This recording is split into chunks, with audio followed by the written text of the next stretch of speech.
예전에 전대협 활동을 하다가 전향을 한 이동호 씨라고 있죠. 지금 뭐 애국 기독교 운동을 하고 있는 분인데요. 자, 이분 말씀을 먼저 한번 인용해 보겠습니다. 전대협이 북한의 주체 사상을 추종했고 한민전의 투쟁 방침을 따랐다는 사실은 의심할 나위 없는 사실이다라고 말입니다.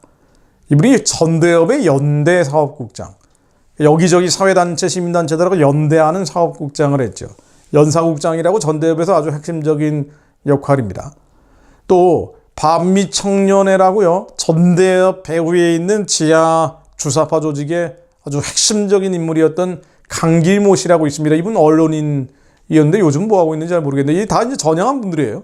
이분이 뭐라고 얘기하시냐면요, 전대협은 주체 사상파에 장악됐던 게 아니라 주사파가 만든 게 전대협이다. 주사파가 아닌 전대협 간부는 없었다고 보는 것이 정확한 표현이다. 이렇게까지 얘기합니다. 또 기비성주의 조직이었던 반미청년회 등이 1987년 만들었던 것이 전대협인데, 당시 이제 노무현 정권 때 이런 세미나 했을 때 나온 얘기인데요. 2007년 9월 20일 프레스센터에서 세미나 할 때 나온 얘기입니다. 노무현 정권 실세 역할을 하고 있는 많은 정치인들이 내가 속한 조직에서 교양됐다. 그래서 당시 현역 국회의원들, 청와대에 있는 뭐 수석, 실장들, 이런 사람 실명을 거명하면서 다 내가 가르친 사람들이다 라고까지 얘기를 했어요. 또 이렇게 얘기합니다. 경험을 비춰볼 때 과거 공안 사건은 99.9% 사실이다. 하지만 수사기관이 증거가 아닌 자백에 의존하려고 하다 보니 고문이나 가혹행위가 빈번하게 이루어졌고 이것이 조작설의 빌미가 되곤 했다. 주사파 운동권에서 북한 공작원을 만나는 일은 영광스러운 일이었다. 북한과 직접 커넥션이 있다는 것은 운동권 내에서 자신의 권위와 서열을 단번에 높여주는 계기가 됐다라고 말입니다. 자, 이 얘기는 굉장히 설득력 있는 얘기일 뿐 아니라 정확하게 팩트죠. 여러 차례 다른 채널을 통해서 확인한 팩트입니다. 즉, 어떤 대학에서 총학생회장을 낸다고 할 때요, 5명 가진 지하 조직이 있고 10명 가진 지하 조직이 있고 20명 가진 지하 조직이 있다고 할 때 당연히 20명 가진 조직에서 총학생회장을 내야 되는데 5명 가진 조직에서 북한 공작원하고 만나면은요, 이게 북한에 직접 지령을 받기 때문에 이 5명 조직에서 총학생회장을 내는 거예요. 그러니까 북한 공작원 만나려고 안달복달 했다 그래요. 진짜로 말입니다. 자, 그래서 노동당 입당하는 게 당시는 부끄러운 일이 아니고 어떻게 하면 노동당에 입당할 수 있나라고 고심을 많이 했다 그러고, 그러다 보니까 자기들끼리 미리 김일성, 김정을 초상화 걸어놓고 충성맹세하는, 그러니까 일종의 유사 충성행위 같은 것들이 많았던 이유가 바로 여기 있다고 합니다. 그러다가 직접 북한 공작원 만나면은 남한 현지에서 입당을 하는 거죠.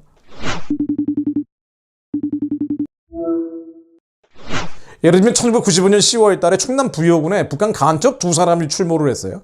그래서 아주 세상이 떠들썩했던 사건이 있습니다. 부여 간첩 사건이라고 했어요. 권총, 독총 등을 소지한 무장 간첩이었죠. 자, 그런데 이 간첩들이 남파 간첩을 대동 월북해라라는 임무를 띠고 강화도를 통해서 침투를 했는데 이 중에 한 명이 김동식이 검거됐습니다.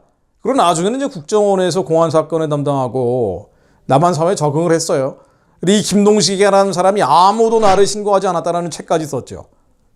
그러면서 90년 중부지역당 사건 때, 해방 이후에 가장 큰 간첩 사건이라고 하는 조선노동당 중부지역 사건 때 그 주범들 황모, 손모라는 사람을 포섭할 때도 북한에서 온 노동당 연락원이라는 사실을 밝히고 접근해서 포섭에 성공했다라고 증언을 하기도 했고, 이분은 나중에 이제 다 전향을 한 사람이기 때문에 간첩에서 귀순을 한 거죠. 그리고 재야 인사들을 만날 때도 우리를 신고할 리가 없다라는 확신이 있었기 때문에 신분을 밝히고 접근했다는 거예요.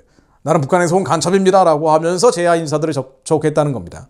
실제로 95년 난파 당시에 국내 운동권 출신들에게 신분을 밝히고 접근했는데 아무도 신고하지 않았다 그러죠. 아무도 신고하지 않았답니다. 근데 이 당시에 접선했던 사람들, 이 김동식이 만났던 사람들, 전대협 출신들이었는데 지금 아주 유명한 정치인들이에요. 뭐 이름 거명하면 또 고소고발 들어오기 때문에 제가 거명하지는 않겠습니다. 뭐 이모, 우모, 뭐 별의별 사람들이 있는데 시인 고모라는 사람도 있고요, 정모라는 사람도 있고요. 나중에 이 사람들이 다 처벌은 피해갔습니다. 간첩 김동식이 미친 사람이다라고 생각을 했기 때문에 신고하지 않았다라고 해가지고 처벌은 피했어요. 그러나 어쨌든 이 사람들의 의식세계가 6.25 사변 이래로 남로당 빨치산 계열로 이어지는 그런 의식의 흐름들 선상에 있다. 대한민국은 태어나지 말았어야 될 나라고 북한 정권은 민족적인 정당성과 정통성을 가지고 있는 체제다라는 의식을 이 당시에 가지고 있었을 것이고, 또 지금 아무리 변화한다고 해도 대한민국의 문제에 대해서는 현미경을 들여다보면서 지적을 하지만 북한에 대해서는 눈을 감고 외눈박이 역사관을 가지고 있는 것은 부인할 수가 없습니다. 자, 그래서 이 당시에 부여간첩 김동식이 접촉을 했던 유명한 정치인 이모라는 사람의 글을 한 토막 제가 한번 인용해 보겠습니다. 이 사람이 기독교인이에요. 그래서 예배 드리면서 자기가 느꼈던 소회를, 꽤 오래된 얘기입니다. 2000년도 초반에 썼던 글인데 한번 제가 인용해 보겠습니다.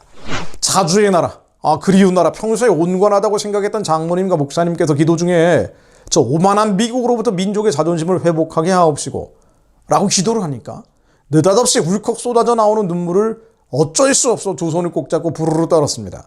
사실 돌이켜 생각해보면 얼마나 그리던 자주의 나라였습니까?